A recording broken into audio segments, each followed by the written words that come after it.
اللهم صل على محمد وآل محمد.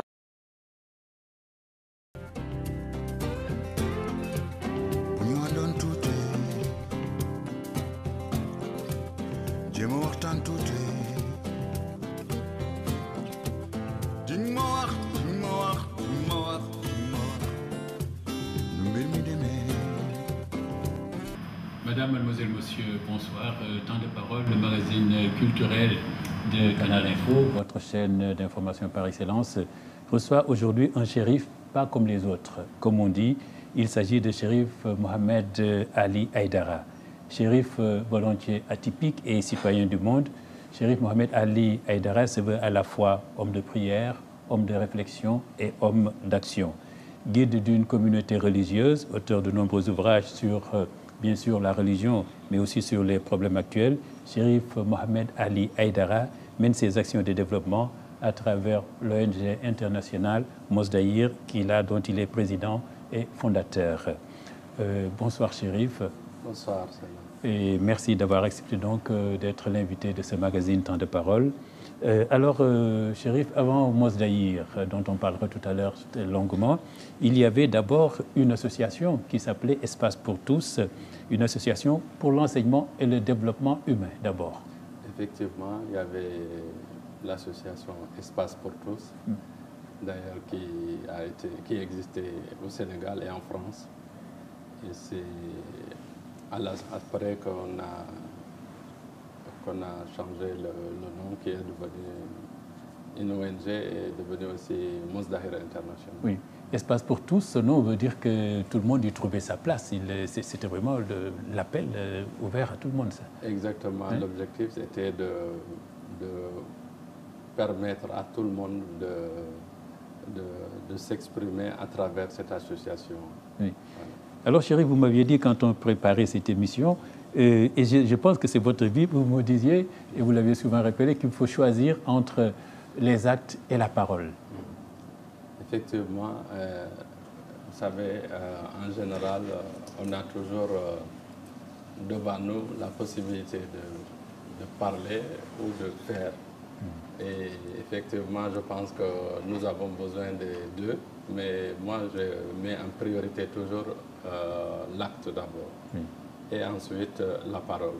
Oui. Donc c'est pour cela je pense qu'il faut faire des choses, comme un peu disent les Américains, c'est show me what you got. Oui. Et il faut montrer ce qu'on est capable de faire. Et ensuite on peut parler. Oui. Voilà. Et comme je disais, comme le dit le philosophe Jean-Paul Sartre, l'homme est la somme de ses actes. Hein? La vie, en fait, se résume aux actes qu'on peut poser.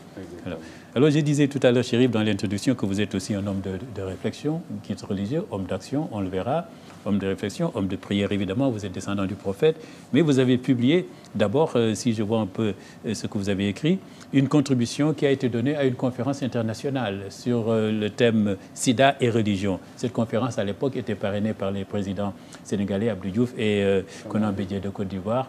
Et là, déjà, vous aviez déjà réfléchi sur le sida en tant que guide religieux.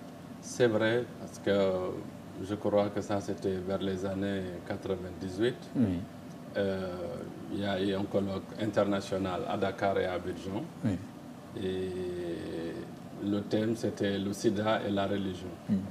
Et donc, j'ai été convié à participer à ce colloque et à apporter ma contribution. Oui. À l'époque, très peu de guides religieux vraiment voulaient s'exprimer sur ce sujet-là. Effectivement, parce que c'était et c'est encore un peu tabou, mais je pense que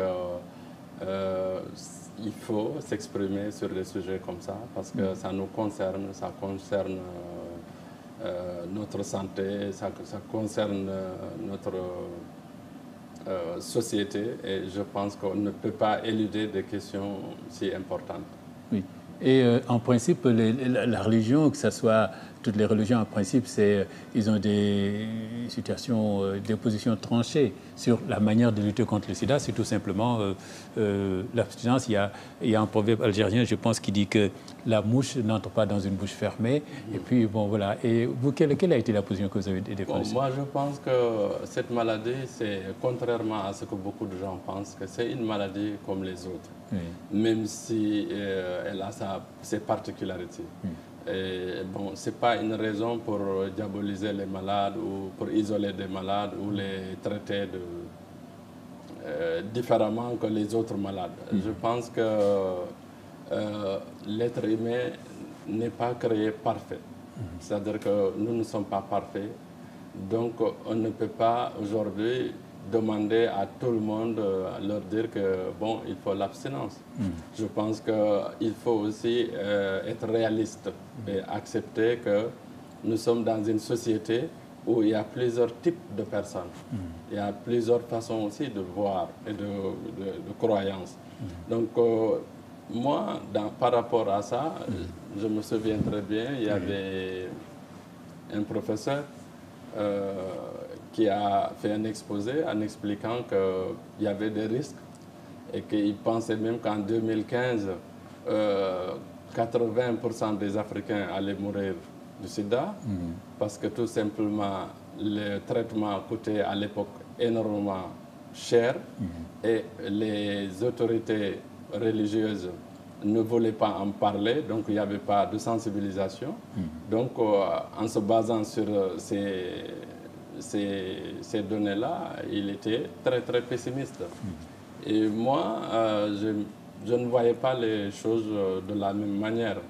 Parce que je me suis dit que, d'ailleurs, je l'ai proposé en disant qu'il fallait faire en sorte que le médicament soit accessible à tout le monde. Ensuite, qu'il fallait que les dirigeants traditionnels, religieux, même les autorités politiques, qui aient une volonté d'aller vers la sensibilisation, c'est-à-dire sensibiliser les gens et même à la limite parler aussi des moyens de protection contre cette maladie-là pour ceux qui ne veulent pas respecter un certain nombre de choses, au moins qu'ils puissent respecter les autres. Voilà une position qui est loin de la position figée que prennent souvent les guides religieux, Chérif. Et puis en Côte d'Ivoire, vous aviez aussi commencé, il faut le rappeler, la rédaction de votre livre, qui est vraiment un best-seller, on en parlera tout à l'heure, Vérité sur la succession du prophète.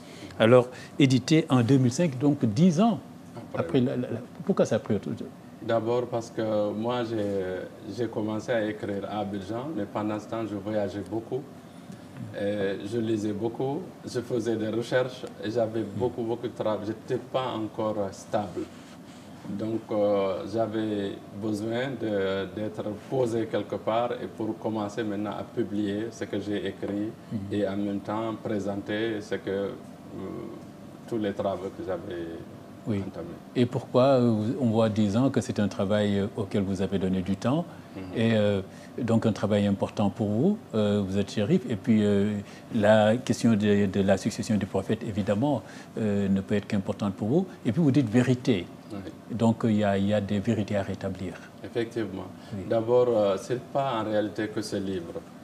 Depuis que j'ai commencé à écrire, les manuscrits, il y en a beaucoup. Et il y a le deuxième tome d'ailleurs qui doit sortir d'un moment à l'autre. Donc on n'a fait que sortir une partie de ce que j'ai écrit pendant cette période-là. Mais pendant cette période, j'ai écrit beaucoup. D'abord, j'ai écrit sur l'islam, mais j'ai écrit aussi sur la recherche sur soi, sur la spiritualité. Donc nous avons beaucoup de manuscrits qui ne sont pas encore publiés et je pense que ça va se faire très rapidement. Et puis ce livre, La vérité et succession du prophète, vous en avez fait des traductions. D'abord, il y a eu plusieurs rééditions depuis 2005. En réalité, ce n'est pas moi. C'est-à-dire que moi, quand j'ai la première édition, je l'ai faite au Liban. C'était 10 000 exemplaires. Et vraiment, c'est parti, tout est parti. Ensuite, le livre a été réédité au Canada. Oui, Publication de la Cité du Savoir. Exactement, à la Cité du Savoir. Ils m'ont appelé un jour, ils m'ont demandé si j'autorisais à ce qu'ils puissent rééditer ce livre. Et évidemment, moi, j'étais d'accord parce que je n'ai pas écrit pour gagner de l'argent. J'ai écrit surtout pour pouvoir mettre ces informations à la disposition des populations. Oui, et puis il y a aussi cette... bon, en arabe, évidemment, il y a aussi cette... ça, c'est la traduction en arabe. Effectivement, en réalité, ce n'est pas une traduction, parce que le livre, au départ, a été écrit en arabe. Au départ, voilà, donc... Voilà. Alors, et c'est à partir des écrits en arabe qu'on a travaillé sur le livre en français. En français. Alors là aussi, le livre en français n'a pas été traduit de l'arabe directement en français, mais j'étais avec un ami qui m'aidait. Et donc, j'expliquais à partir de mes écrits en arabe et il le formulait en français. Oui. Alors, et là, le pulaar, aviez-vous besoin de quelqu'un qui vous aide? Parce que je sais vous parlez très bien le pulaar. Exactement. En réalité, je parle très bien le pulaar. Mais ça, le pulaar, c'est qu'au cours d'un voyage à Qom, en Iran, j'ai rencontré un frère guinéen qui a fait 10 ans là-bas et son travail était de traduire les livres en pulaar. Et il m'a approché, il m'a dit, j'ai lu votre livre, vraiment je souhaiterais, si vous m'autorisez, de le traduire en pulaar.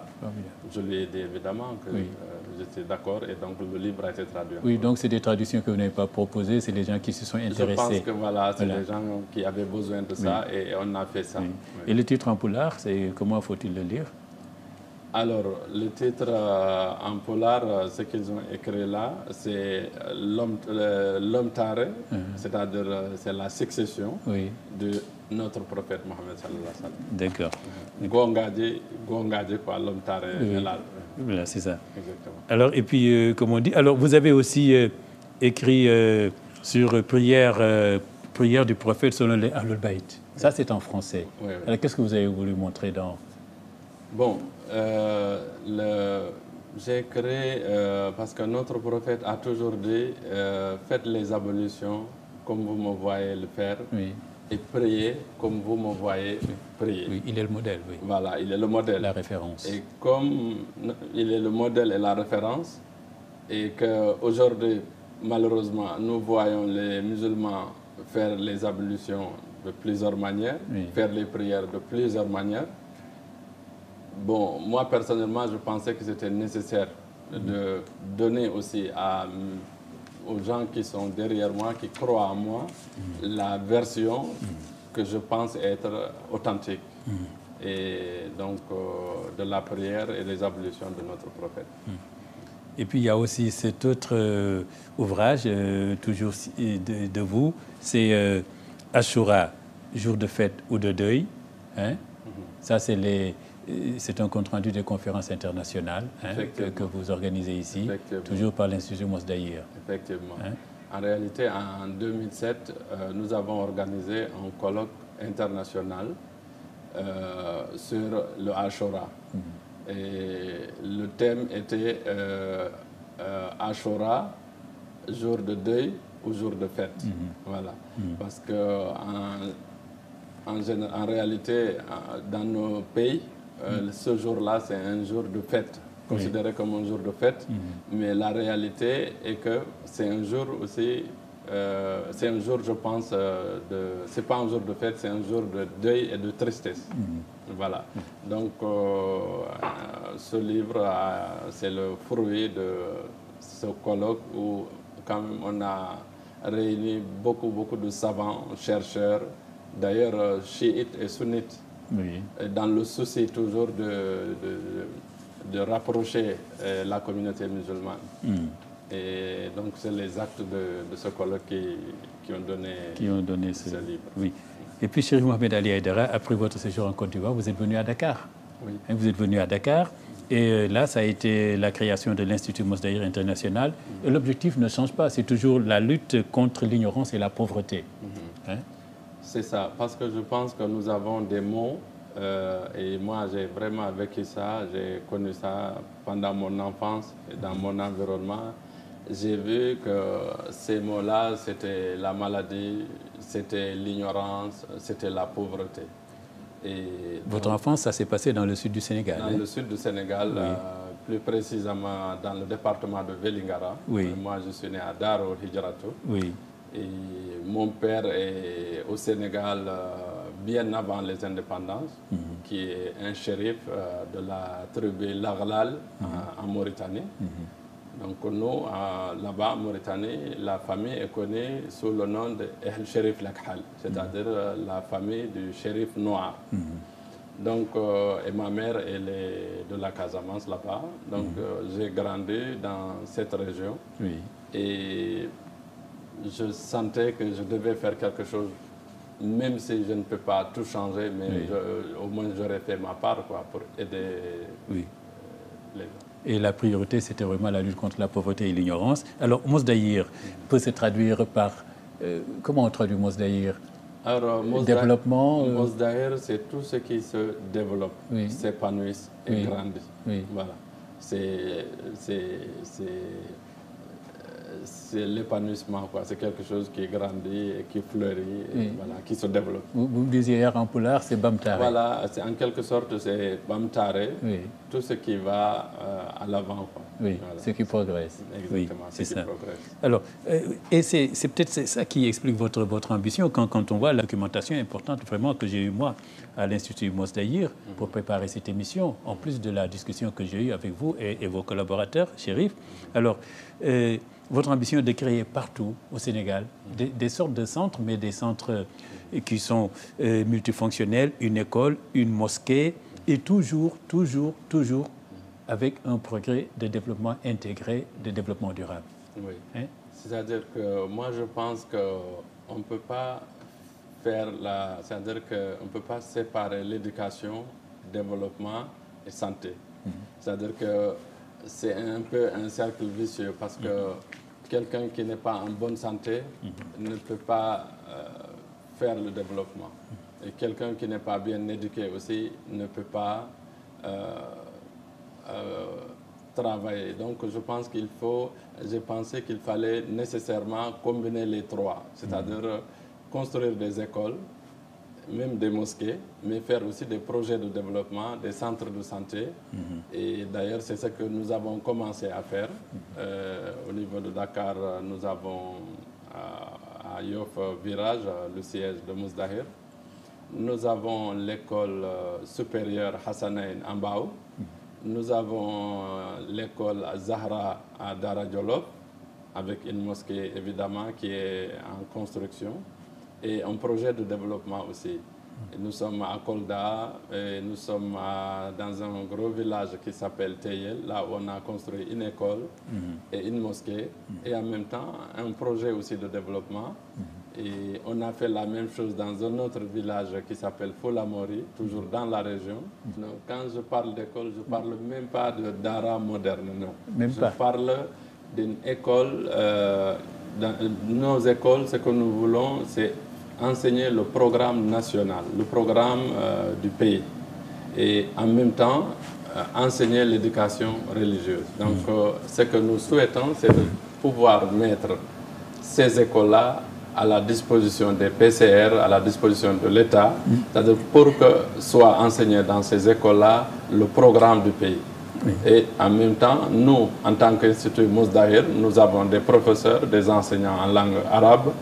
Eux pourront venir donner des cours d'éducation. Alors, Chérif, dans ces projets de développement que vous présentez, moi, quand j'ai regardé les documents, c'est quand même incroyable. J'ai vu qu'évidemment, vous venez de le dire, vous fixez les personnes dans leur terroir. Vous avez même lancé un type d'habitat, dite voûte nubienne, n'est-ce pas? Et puis même, il y a même un projet de fabrication de biocarburants. Effectivement. Hein? Donc, comme je vous dis, dans mes voyages depuis des années, j'ai rencontré beaucoup de monde. Et parmi ces gens-là, j'ai rencontré des personnes qui, en particulier l'association Voûte Nubienne. J'ai regardé ce qu'ils faisaient. Je trouvais que c'était quelque chose qui pouvait pallier au problème de logement dans certaines régions en Afrique. Oui. Parce que la construction coûte très très cher, alors qu'avec les Voûtes Nubiennes, on arrive à faire des maisons très très confortables, avec à 100% des matériaux locaux. Ah oui, c'est ça. Et ce qui fait aussi que ces maisons-là, c'est des maisons qui sont vraiment écologiques. C'est-à-dire quand il fait chaud dehors, il fait frais dans les maisons. Quand il fait chaud dans les maisons, quand il fait froid dehors, il fait chaud dans les maisons. Donc c'est vraiment, je pense que un moyen de permettre à nos frères dans les villages et qui n'ont pas souvent beaucoup de moyens pour pouvoir construire en utilisant le ciment, le fer et tout ça, de pouvoir faire des maisons qui sont réellement confortables et correctes et qui restent pendant longtemps. Oui. Et le biocarburant, là, c'est quand même ambitieux, ça.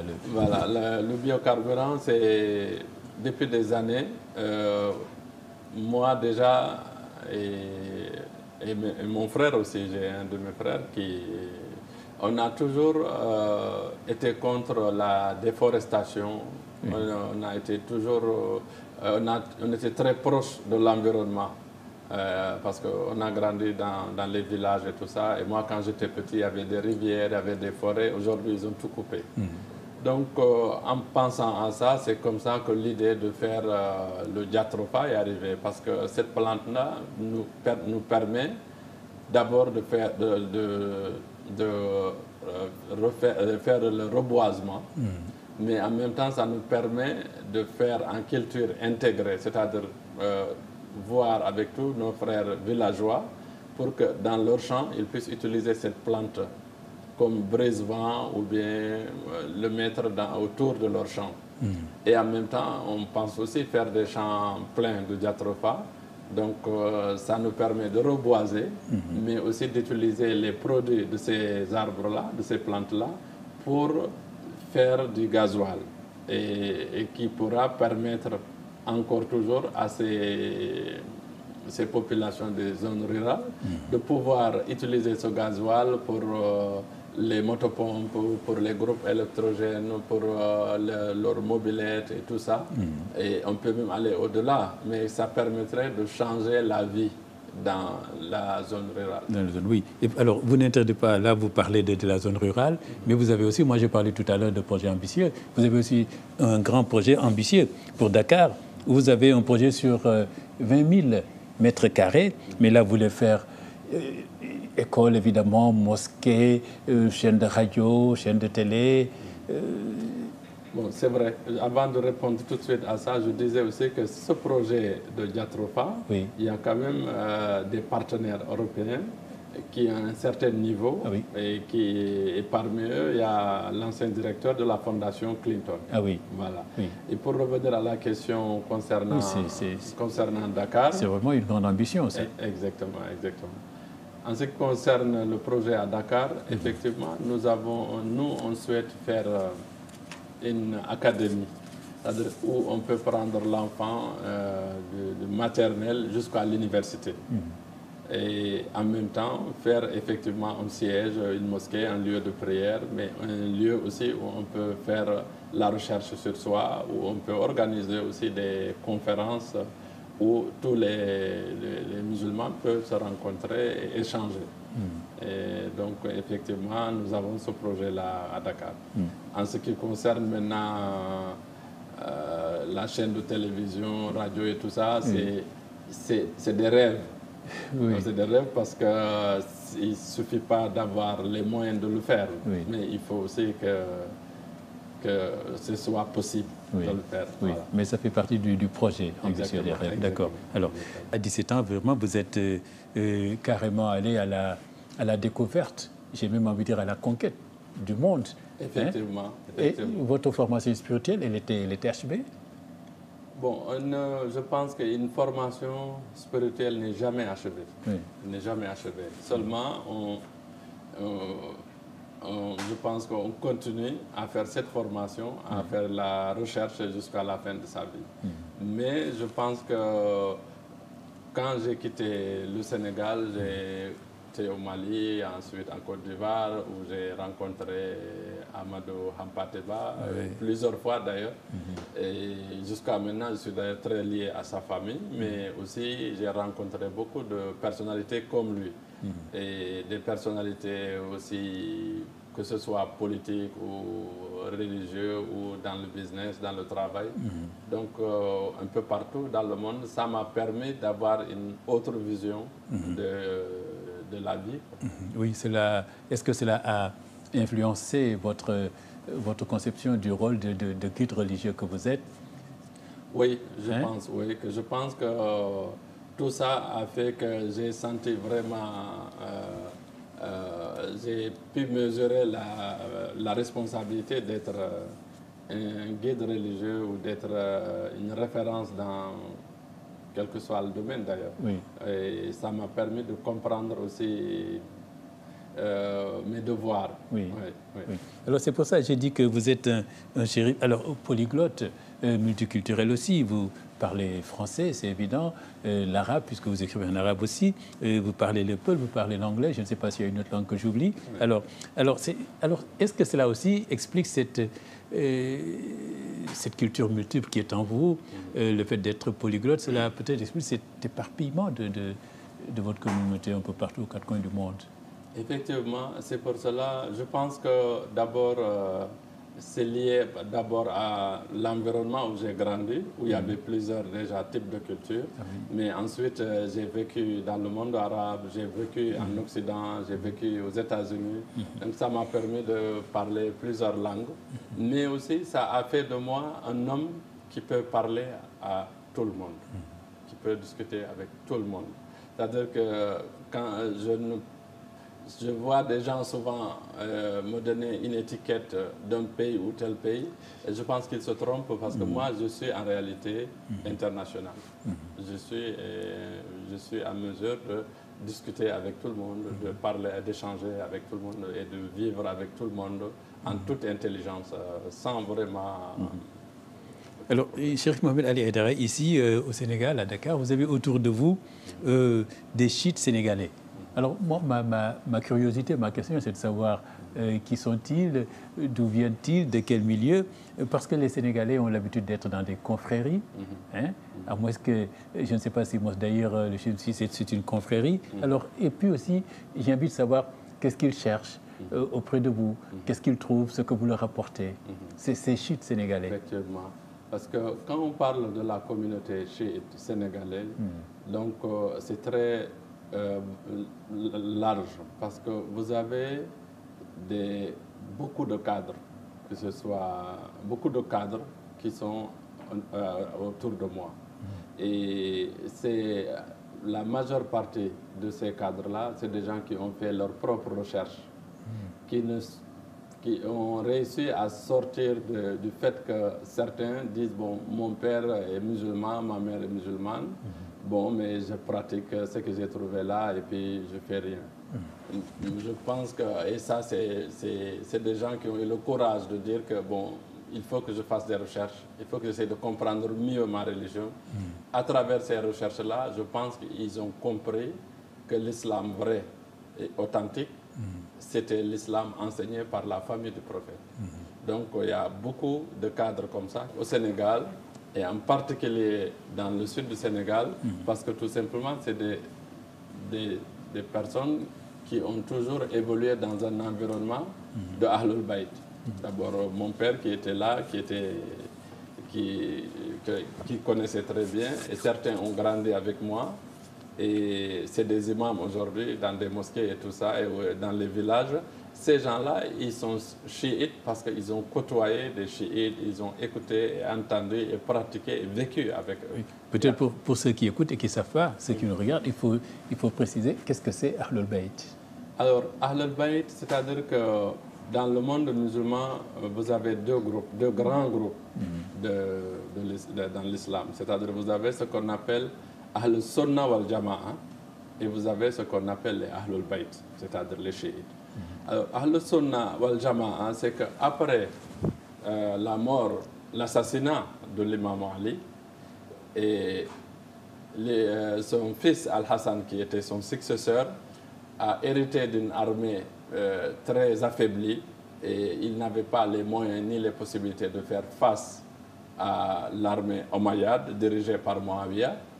Pour sauver les vrais musulmans qui étaient avec l'imam Ali et la famille du prophète, il a été obligé de négocier avec Muawiyah, de faire un pacte de paix. Et là, Muawiyah a dit, bon, maintenant, on réunit les deux.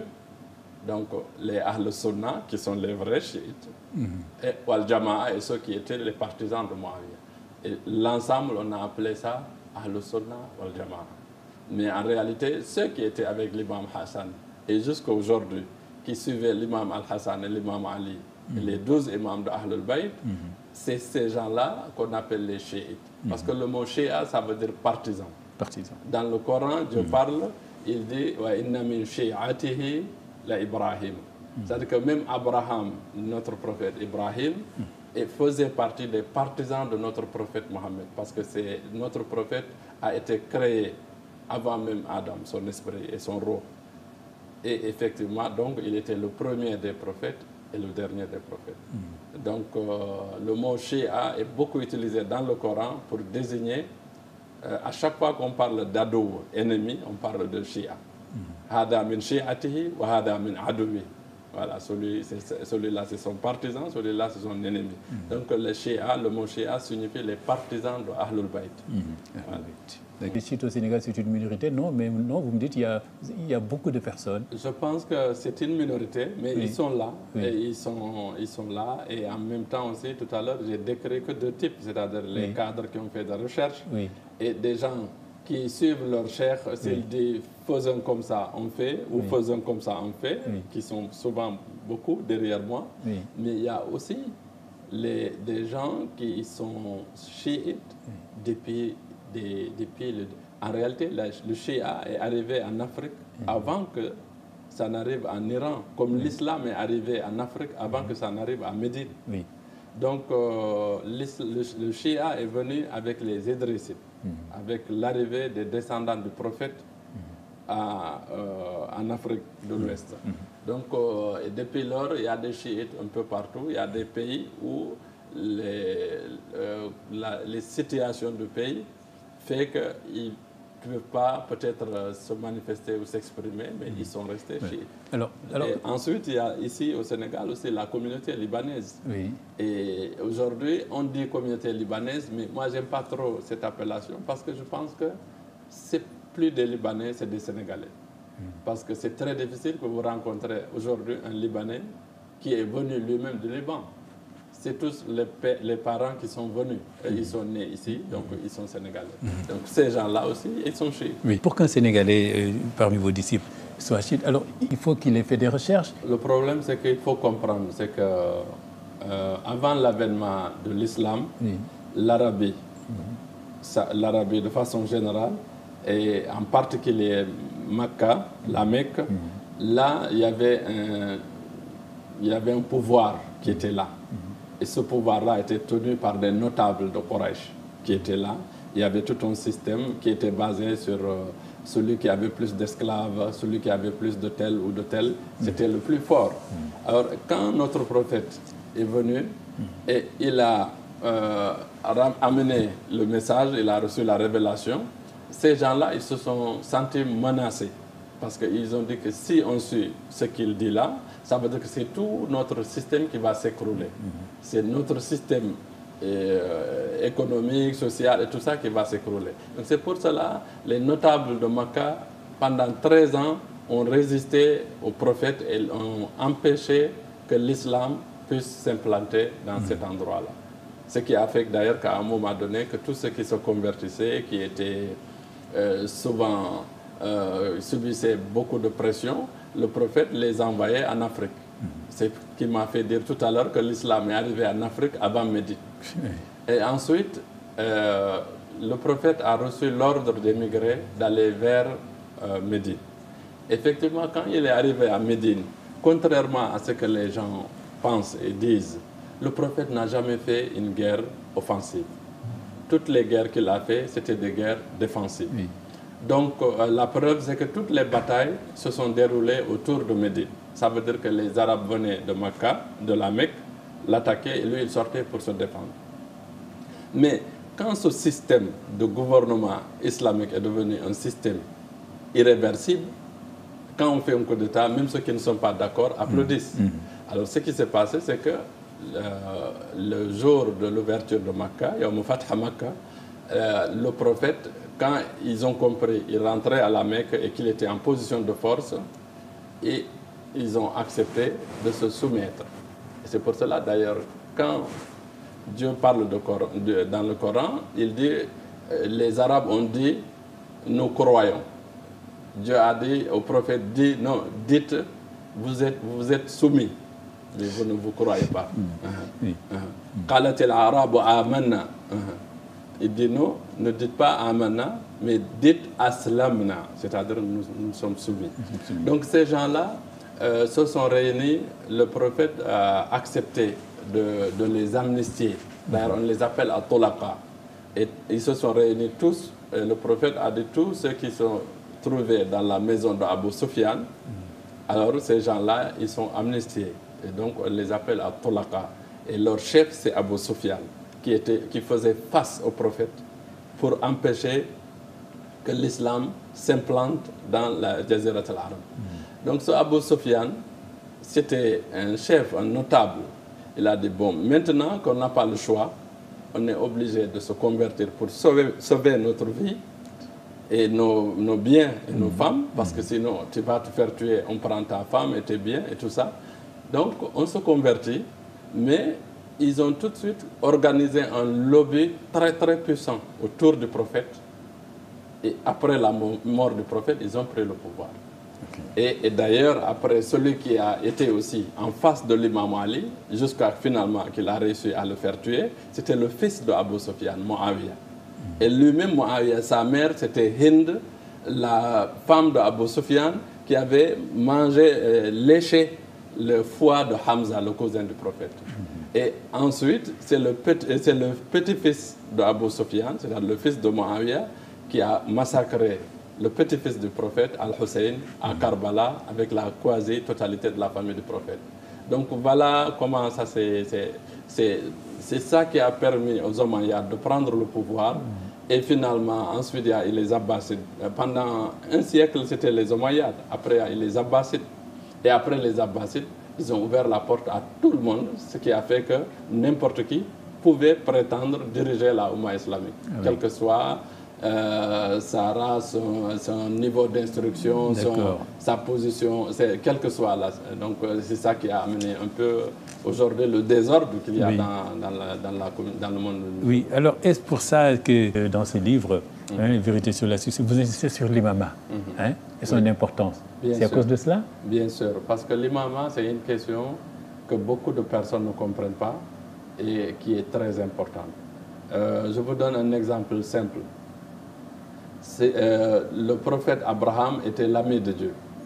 Il était prophète et il était envoyé de Dieu. Et tout ça, c'est des grades. Mais il y avait une grade qu'il n'avait pas. Et quand Dieu l'a éprouvé avec Namrud, et Dieu a trouvé que vraiment il était sincère dans sa foi, il a dit, maintenant j'ai décidé de faire de toi un imam. Inni ja'iluka linnasi imaman. Alors il dit, j'ai décidé de faire de toi un imam. Maintenant la question qu'il faut se poser, mais ce gars-là qui était un prophète, qui était un envoyé de Dieu, qui était l'ami de Dieu, comment ça se fait que c'est après encore des épreuves que Dieu a décidé de faire maintenant de lui un imam? Ça veut dire que ce décret, cette grade de l'imama, c'est très important dans l'islam. Alors, quand Dieu lui a dit, je vais faire de toi un imam, il a dit à Dieu, et parmi ma descendance, Dieu lui a dit, oui, parmi ta descendance, il y aura des imams. Mais quelqu'un qui s'est prosterné pour des idoles, qui a fait le shirk, ne peut pas être imam. Donc pas dans toute sa descendance. Pas dans toute sa descendance. Des gens choisis. Voilà, c'est des gens choisis. Oui. Alors ça nous montre que depuis Adam jusqu'à Mohammed, Dieu parle de dhurriyatan ba'duha min ba'd. C'est-à-dire que de génération en génération, c'est-à-dire d'une descendance à une autre descendance. C'est-à-dire que tous les successeurs des prophètes étaient toujours dans la famille du prophète, étaient toujours jeunes, et quand les messages venaient, le prophète recevait le message Et ce petit qui était là mémorisait le verset et savait pourquoi le verset est descendu et dans quel contexte et à quel moment et pourquoi. Et après la mort du prophète, c'est cette personne-là qui peut être l'imam, c'est-à-dire qui peut être le successeur du prophète et qui peut enseigner le message du prophète. Alors, si vous regardez autour de notre prophète, il n'y a pas un seul compagnon du prophète qui ne s'est pas converti. Ils sont tous convertis et rentrés dans l'islam. La seule personne qui ne s'est jamais prosternée pour un idole, c'était l'imam Ali, qui était né dans la Kaaba et qui est mort dans la mosquée, au mihrab, en train de diriger la prière. Et quand il est né, le prophète a lavé son corps et il a prédit que quand il va mourir, que c'est cet enfant-là qui allait le laver. Et exactement ce qui s'est passé. Donc nous, les partisans de Ahlul Bayt, nous pensons que le décret de l'imama, c'est un décret divin. C'est-à-dire que les imams aussi, ils sont au nombre de 12. Et ils doivent être tous infaillibles. Parce que le prophète, il est infaillible. Et celui qui doit succéder à un prophète doit être infaillible. Et c'est pour cela que notre prophète Mohammed sallallahu alayhi wa sallam a désigné l'imam Ali comme son successeur à plusieurs endroits et à plusieurs reprises. L'endroit le plus connu, c'est à Ghadir Kham, lors du dernier pèlerinage que le prophète faisait. Donc voilà un peu l'imam. À vous entendre, Chérif Mohamed Ali Haïdara, l'imam doit être un guide parfait et infaillible, Ahlul Bayt. On peut aussi comprendre que pour être Ahlul Bayt, être descendant du prophète n'est pas la condition nécessaire et suffisante. Non, il faut être... Oui. C'est-à-dire que les 12 imams de Ahlul Bayt, qui sont les successeurs de notre prophète, sont tous de la famille du prophète, c'est des descendants du prophète. C'est tout. Maintenant, le fait d'être chiite ou de guider la communauté chiite n'est pas forcément, c'est pas obligé que ce soit un descendant du prophète. Voilà. Alors, on parle de succession, c'est votre livre Vérité, hein, parce que donc il y a des vérités à rétablir, des choses vérité. Donc, il doit y avoir un testament du prophète, hein, forcément, puisqu'on parle de succession. Ce testament, qu'est-ce qu'on en a fait? Il n'a pas été exécuté normalement? Et évidemment. C'est-à-dire qu'il y a non seulement le testament, mais un testament peut être verbal comme il peut être écrit. Oui. Alors, donc le prophète, avant de mourir, disait que taraktu fikum ma in tamassaktum bi lan tadillu abadan. C'est-à-dire que je vous laisse 2 poids. Si vous vous accrochez sur ces 2 poids-là, vous ne vous perdrez jamais. Donc, c'est le Coran qui est le livre de Dieu et c'est ma descendance. C'est-à-dire ma descendance. Donc, là, effectivement, ça c'est un testament déjà verbal. Même s'il a demandé à ce qu'on l'écrive, et ils ont refusé de l'écrire. Ensuite, il y a, depuis le début du message jusqu'à la fin de ces jours, le prophète, à chaque fois qu'il y a eu une occasion, il a expliqué et il a présenté l'imam Ali comme son frère, comme son ministre, comme son successeur après lui. Pour être Ahlul Bayt, être descendant du prophète n'est pas la condition nécessaire et suffisante. Non, il faut être... Oui. C'est-à-dire que les 12 imams de Ahlul Bayt, qui sont les successeurs de notre prophète, sont tous de la famille du prophète, c'est des descendants du prophète. C'est tout. Maintenant, le fait d'être chiite ou de guider la communauté chiite n'est pas forcément, c'est pas obligé que ce soit un descendant du prophète. On parle de succession, c'est votre livre Vérité, parce que donc il y a des vérités à rétablir, des choses vérité. Donc il doit y avoir un testament du prophète, hein, forcément, puisqu'on parle de succession. Ce testament, qu'est-ce qu'on en a fait? Il n'a pas été exécuté normalement? Et évidemment. C'est-à-dire qu'il y a non seulement le testament, mais un testament peut être verbal comme il peut être écrit. Oui. Alors, donc le prophète, avant de mourir, disait que taraktu fikum ma in tamassaktum bi lan tadillu abadan. C'est-à-dire que je vous laisse 2 poids. Si vous vous accrochez sur ces 2 poids-là, vous ne vous perdrez jamais. Donc, c'est le Coran qui est le livre de Dieu et c'est ma descendance. c'est-à-dire ma descendance. Donc là, effectivement, ça c'est un testament déjà verbal. Même s'il a demandé à ce qu'on l'écrive et ils ont refusé de l'écrire. Ensuite, il y a, depuis le début du message jusqu'à la fin de ces jours, le prophète, à chaque fois qu'il y a eu une occasion, il a expliqué et il a présenté l'imam Ali comme son frère, comme son ministre, comme son successeur après lui. Ce message prophétique, est-ce qu'il ne risque pas d'être transformé si la succession elle-même est sujet à dispute comme ça? Oui, moi je pense que déjà, on peut dire que c'est arrivé déjà. Oui, c'est arrivé. Parce qu'aujourd'hui, si déjà il y a plusieurs groupes de l'islam, il y a plusieurs façons de faire les choses, ça montre déjà qu'il y en a forcément un qui fait comme le prophète le faisait, et il y en a d'autres qui ne le font pas. Oui, oui. Et puis c'est incroyable qu'en préparant cette émission, vous dites qu'il y a au moins 50 millions de shérifs dans le monde. Évidemment. 50 millions de shérifs dans le monde. C'est-à-dire qu'il n'y a pas longtemps, j'étais dans une conférence qu'on appelle le Majma al-Alami en Iran. Oui. Je ne sais pas le traduire en français, c'est World Assembly. Et là, effectivement, j'ai entendu un des communicateurs dire que les shérifs sont estimés dans le monde à 50 millions. Oui. Donc, c'est incroyable. Ouais. Oui, alors qu'est-ce qui expliquerait cela, qu'il y ait des shérifs un peu partout? Alors, dans ce cas-là, on peut tout de suite penser dans toutes les races, dans toutes les ethnies. Oui, c'est-à-dire que dans le Coran, Dieu dit qu'à chaque fois qu'il envoie un prophète, il l'envoie avec la langue de son peuple. Et je pense que nous, les partisans de Ahlul Bayt, nous pensons qu'il faut qu'on explique, il faut que les gens comprennent qui sont les 12 imams, et en particulier le dernier, qui est Imam al-Mahdi, qui est dans l'occultation et qui doit réapparaître. Et pour que cet imam-là puisse réapparaître, il faut forcément que les gens cherchent qui est l'imam Mahdi et quelle est sa mission. Même s'ils ne sont pas d'accord, même s'ils n'acceptent pas de suivre, mais il faut qu'ils soient au courant, qu'ils sachent qu'il y a l'imam al-Mahdi, voici sa mission. Maintenant, qu'ils acceptent ou qu'ils n'acceptent pas, Dieu dit la ikraha fid din. Dieu aussi dit au prophète avertis seulement, mais tu n'es pas obligé, tu n'es pas là à les obliger forcément à faire.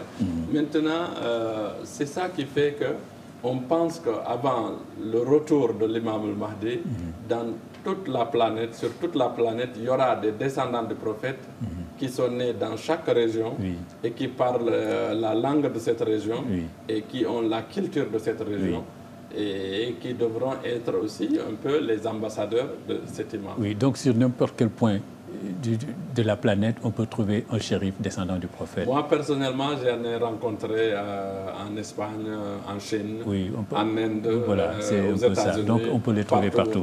Dans le voilà. Shérif, si on parle un peu du schisme africain, alors qu'est-ce que l'Afrique peut apporter pour ce qui lui appartient, sans influence iranienne, libanaise ou toute autre influence? Il y a un schisme africain. C'est comme je vous disais tout à l'heure. L'islam d'abord est arrivé en Afrique en l'an 50 après l'Égypte, par les Omeyyades, qui étaient eux-mêmes les ennemis de Ahlul Bayt et de la famille du prophète. Mais juste après aussi, il y a les descendants du prophète qui sont venus. Et en particulier Idriss, qu'on appelle Idriss al-Akbar, et puis son fils Idriss al-Asghar, qui est le fondateur de la ville de Fès. Donc je pense que le chiisme, les chiites étaient en Afrique bien avant même que ça n'aille en Iran ou ailleurs. Donc les premiers gouvernements chiites sur la planète Terre, après la mort de l'imam Ali, c'était au Maroc, c'était en Maghreb, le Maroc. Donc la communauté chiite, on peut dire que nous sommes des chiites africains et nous sommes des musulmans et chiites et africains. Voilà, sans forcément que notre chiisme soit coloré par quelconque pays, une quelconque voilà. fête. Alors Chérif, la deuxième conférence, le thème était Ashura et le rôle des imams infaillibles dans la préservation de l'islam originel. Parce que les imams, comme je reviens toujours sur les imams, le prophète d'abord, les prophètes, ce sont les guides. C'est-à-dire Dieu nous a créés. Quand les savants inventent quelque chose, ils donnent aussi un manuel de procédure, une notice. Dieu aussi a créé l'humanité, il a donné le Coran comme manuel de procédure et des personnes qui savent lire ce manuel-là et l'expliquer. Et qui sont les 12 imams. Oui. Donc ces 12 imams-là, ils sont la prolongation des prophètes. Oui. Et donc, un guide doit connaître parfaitement son parcours pour pouvoir guider les autres. Oui. Sinon, s'il se trompe ou s'il se perd, c'est tout le monde qui va se perdre. Bien sûr. Donc alors, le guide doit être parfait et infaillible. Oui. Alors, votre première conférence sur Ashura, le thème était Ashura, jour de fête ou de deuil. Vous en aviez parlé, vous l'évoquiez tout à l'heure. Alors, il y a même toutes les communications qui ont été sorties existent là, à Mosdaïr. Alors, cette interrogation montre déjà que le message, qui devrait être unique, vous venez de le dire, n'est pas toujours bien compris parce que justement, les interprétations peuvent être mauvaises. Hein, il y a ce problème d'interprétation des textes coraniques souvent. Tout le problème se trouve là. C'est-à-dire qu'après les prophètes, ceux qui pouvaient interpréter le Coran et l'expliquer bien, tous n'ont jamais eu l'occasion de régner, ni de diriger la Oumma islamique. Et à la suite de ce que je viens d'expliquer, le règne des Omeyyades, des Abbasides, et ainsi de suite. Ce qui a fait que ceux qui pouvaient expliquer l'islam vrai et authentique n'ont jamais eu la possibilité de régner. Donc c'est ça qui nous a amené à tous ces... Oui. Mais est-ce que vous sentez, c'est peut-être la dernière question, votre dernière intervention, Cheikh Mohamed Ali Aïdara, vous sentez un retour vers cet islam originel dont vous parlez? Est-ce que les gens ont tendance à revenir à ça? Forcément, on va revenir à ça, tout simplement parce qu'aujourd'hui, on est dans un monde où les moyens de communication sont très très développés et ce qui fait qu'on a plus de possibilités, on a plus de... C'est-à-dire que nos parents, souvent, ils avaient du mal à trouver un livre. Aujourd'hui, on a Internet, on a la radio, la télévision, les téléphones. Donc, il y a beaucoup de moyens de trouver des informations. Et comme un homme intelligent, quand il prend un sujet, il prend toutes les informations, et il peut toujours arriver à comparer et à sortir quelque chose. Et je pense que forcément, on va vers cette direction. Comment vous voyez votre rôle de shérif? Je vous ai présenté comme un shérif atypique, citoyen du monde. Je ne suis pas le seul à le penser, n'est-ce pas? Alors, comment vous pensez que le shérif doit être plus ouvert? Le shérif doit sortir, découvrir le monde. Le rôle de shérif, comment vous... Je pense que pour... Vous pensez qu'il faudrait une certaine révolution? Ça, par exemple, vous refusez de prendre la Hadia. Hein? Par exemple, vous me dites, bon, ça, c'est une grande révolution. Est-ce qu'il n'y a pas d'autres? Non, je pense qu'un shérif, ou tout dirigeant d'ailleurs, doit s'ouvrir et doit être aussi au courant de ce qui se passe dans le monde. Doit être en mesure de communiquer avec tout le monde et de choisir ce qui est bon et pouvoir à ce moment-là proposer à ceux qui croient en lui et qui l'écoutent. Donc, je pense que c'est cet esprit d'ouverture qui peut nous permettre à restituer la vraie image de l'islam et que nous cherchons toujours à communiquer. Merci. Merci, Chérif Mohamed Ali Aïdara. Merci. Je rappelle que Chérif Mohamed Ali Aïdara est donc le président fondateur de l'ONG internationale Mosdaïr International et qu'il est notamment l'œuvre de ce livre à succès, best-seller, édité dans différentes langues, en arabe, en poulard, et qui vient de sortir au Canada et en France, Les vérités de la succession du prophète. Il est aussi l'auteur de plusieurs livres que je vous ai présentés au cours de cette émission, que nous avons donc encore une fois réalisé dans ce beau cadre de notre partenaire, le restaurant Le Cosy. Au revoir et dans 15 jours pour une autre émission, Temps de parole.